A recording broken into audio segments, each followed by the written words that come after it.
YouTube, what's the business?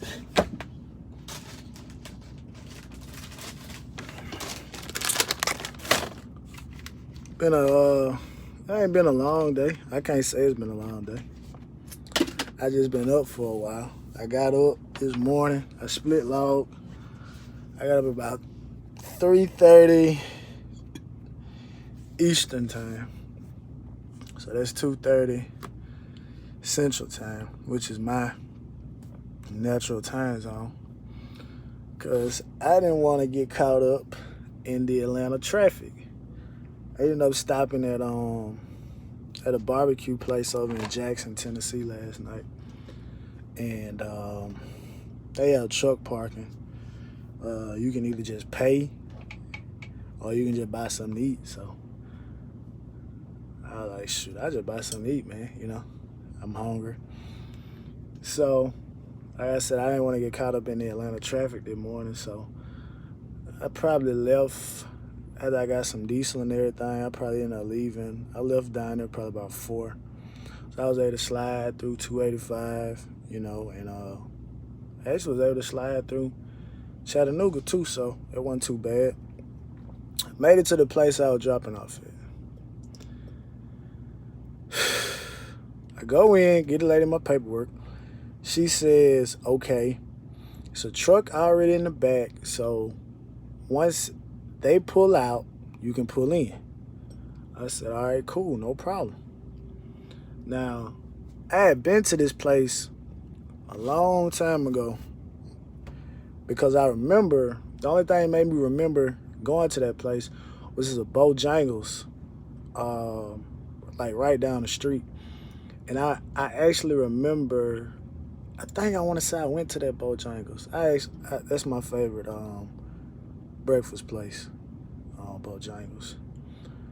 So what ended up happening was I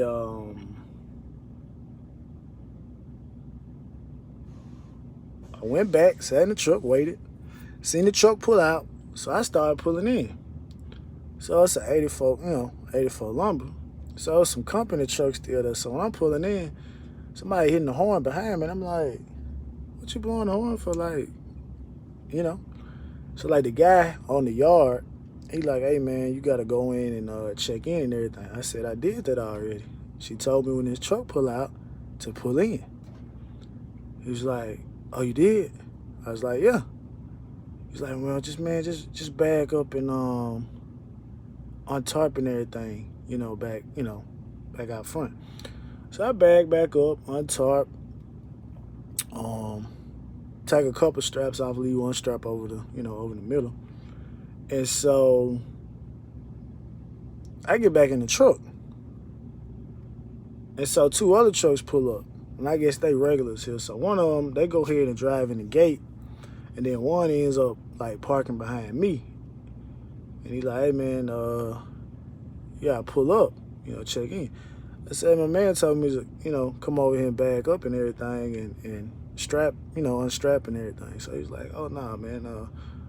Well, since you already checked in, man, yeah, you can drive by the truck in front of you, man. We just got here or whatever like that. He said, because they're not going to come get you. I was like, oh, okay, cool. So I get back there. It's a cluster.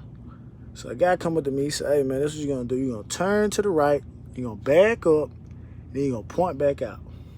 Now, one thing about this truck and one thing about this trailer, the 53-foot trailer, and this truck actually turns a lot better than the reviews that I read, like, back when I was first initially thinking about getting the truck, because they were like, oh, man, you need a whole football field to turn a classic.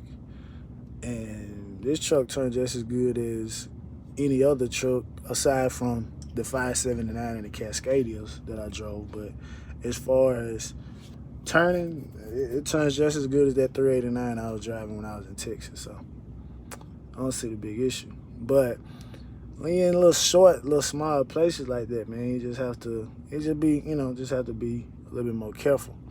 So I got around. They unloaded me and whatnot like that. And so the guy, you know, when I pulled back out, he came back up to me again. He said, yeah, man, you know, whenever you come here, man, just, you know, just kind of get in line or whatever like that, because, you know, they're not going to come get you or whatnot. So I'm assuming he didn't think I had a CB in the truck, because when I got, you know, when I pulled off, he was like, yeah, man, that poor fella right there, man.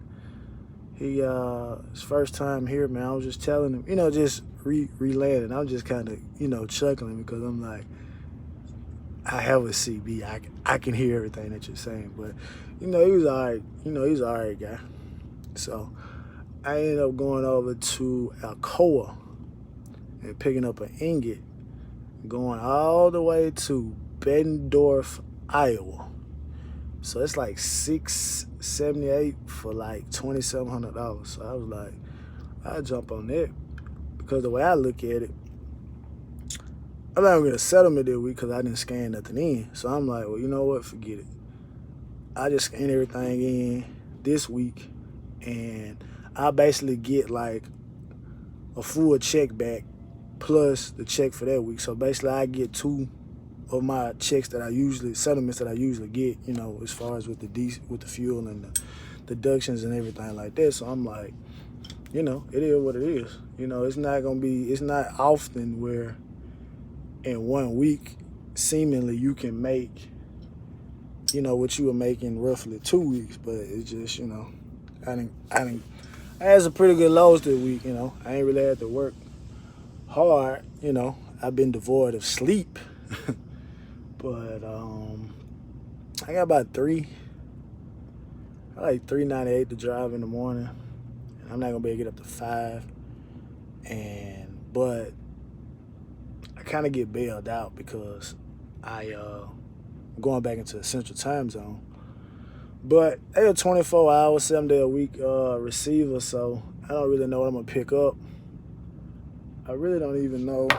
Let me see what my how much time I got left, because I don't how much time I got left for the week. I got 18 hours left for the week, so basically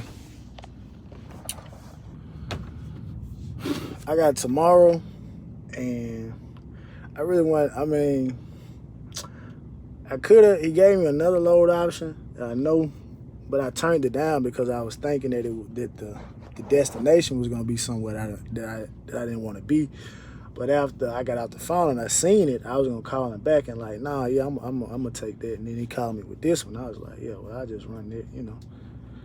If I'll just be out, you know, just have to get a 34, you know. It is what it is. I ain't tripping about it.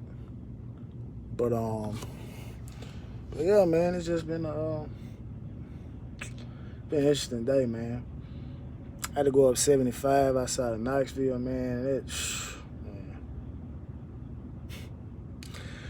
Man, my poor truck, man. We just be chugging along, man. Joker just be riding by me, man. And then what's so bad about it is like you still got traffic merging on. So I'm like, man, I'm already hazard flashers on and traffic merging over. And one joker, man, me and this joker rode probably side by side, man, for probably 300 feet. I had slowed down. All he had to do was pat the gas, and he could have just went on by me.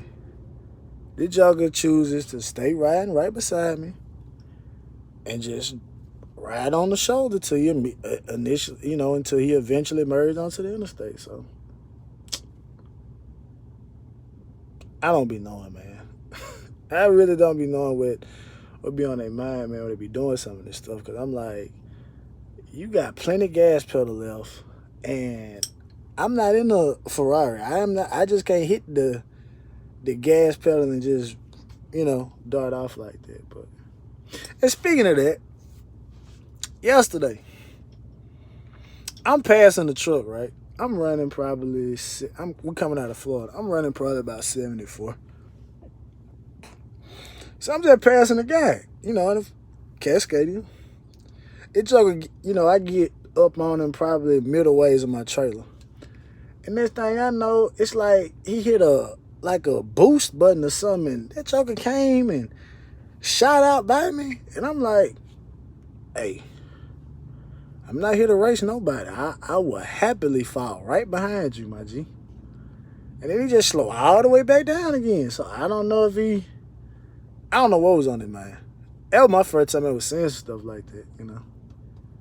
But I'm like, my man, the truck can run, but I'm not running over 75. Somebody may have took that as a challenge, but I'm not him. I'm not her. So anyway, I'm up here at the rest area, man. I ended up having to take my 2 hours to get the rest of my time back. I ended up taking it at a TA on 75 right outside of Knoxville. Got me something to eat. Waited them 2 hours out. After the 2 hours up, I had 4 more hours left, so I drove all that out. So I'm like right north of Louisville now. So I drove almost right at 300 miles to get over here. So, but the way I figure, it'll probably take me about 6.5 hours to get over there. So I probably gonna have like 4 hours and something left. And if I leave so I should make it over by 10:30 or something like that. Maybe 11 at the latest, or noon, you know. So anything I can pick up, you know, tomorrow, you know, I'll just find me somewhere to go. Probably, well, it had to be in Iowa because I'm not gonna have any time to get anywhere else, and I'm not trying to go back in. I'm not trying to go any further west. Not trying to do that. If we were going to Des Moines or something, then, you know, I'll see if I can make it to the Iowa 80. But I'm not shooting all the way out there. So I just, if I had to, I just sit around. But I'm not going no further west than 35. Nah, I ain't doing that. But anyway, man, I'm rambling at this point, man. I'll get back with y'all tomorrow, man. What am I about to do? I need to be trying to catch up on some sleep because this last night, the second night in a row, I ain't really getting no sleep. So probably go to sleep, do a little writing or something. But anyway, man, y'all be safe out there, man. Get back with y'all tomorrow.